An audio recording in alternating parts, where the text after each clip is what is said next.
Welcome to my channel. ఈరోజు అయితే దొండకాయ కర్రీ వండుకుంటున్నామండి.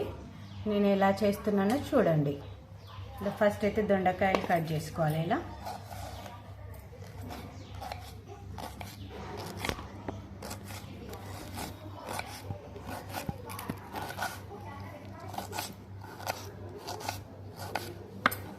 ఇలా సన్నగా తరిగేసుకోవాలండి.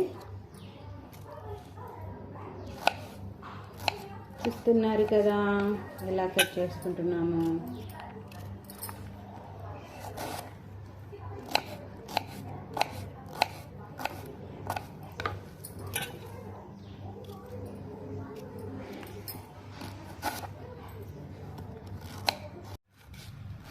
దొండకాయ ఇలా సన్నగా తరుక్కోవాలండి. చూస్తున్నారు కదా.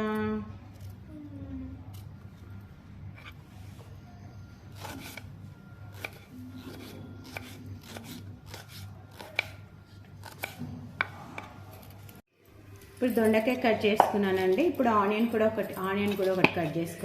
ఇప్పుడైతే ఒక ఆనియన్ కట్ చేసుకోవాలండి. ఆనియన్స్ కట్ చేసుకున్నాము. ఇప్పుడైతే కర్రీ చేసేసుకుందామండి. ఇంకా స్టవ్ ఆన్ చేసుకొని కుక్కర్ అయితే పెట్టుకోవాలండి. ఇప్పుడు ఒక ఆయిల్ వేసుకోవాలి. ఒక గరిటెడు ఆయిల్ సరిపోతుందండి. ఆయిల్ హీట్ చేసుకోవాలి.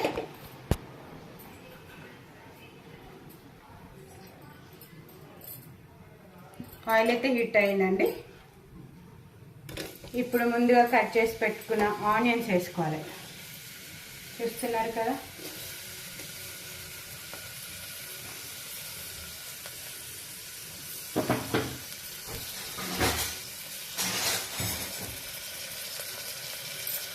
ఆనియన్స్ ఫ్రై చేస్తాం.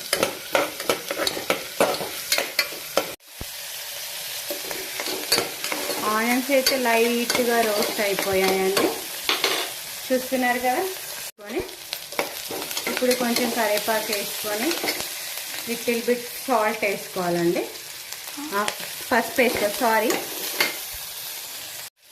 కంటిన్యూ స్టాప్ చేసి పసుపు వేసుకొని ఆనియన్ ఫ్రై అయ్యాక పసుపు వేసుకొని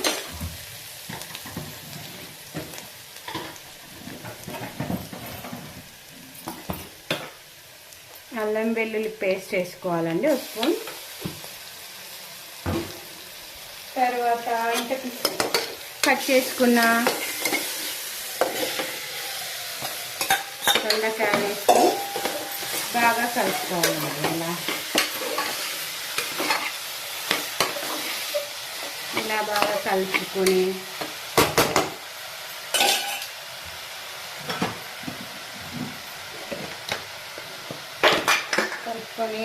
సాల్ట్ కూడా యాడ్ చేసేసుకోవాలండి. ఇప్పుడే సాల్ట్ ఇమీడియట్గా వేయడం వల్ల దొండకాయ ముక్కలు త్వరగా ఉడుకుతాయండి.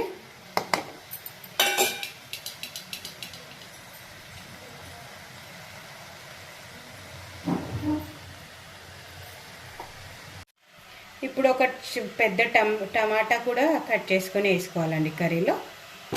టమాటా కట్ చేసి వేసుకున్నానండి. ఇప్పుడు టమాటా వేసేసుకోవాలి. టమాటా వేసేసి మళ్ళీ ఒకసారి కర్రీ అంతా ఇలా కలుపుకోవాలండి.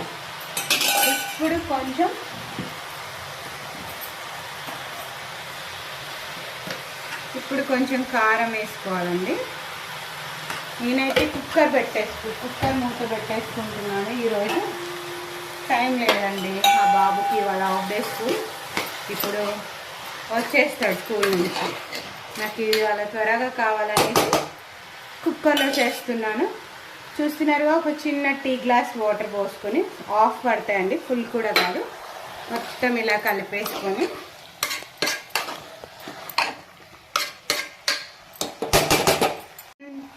ధనియా పౌడర్ వేసుకోవాలండి.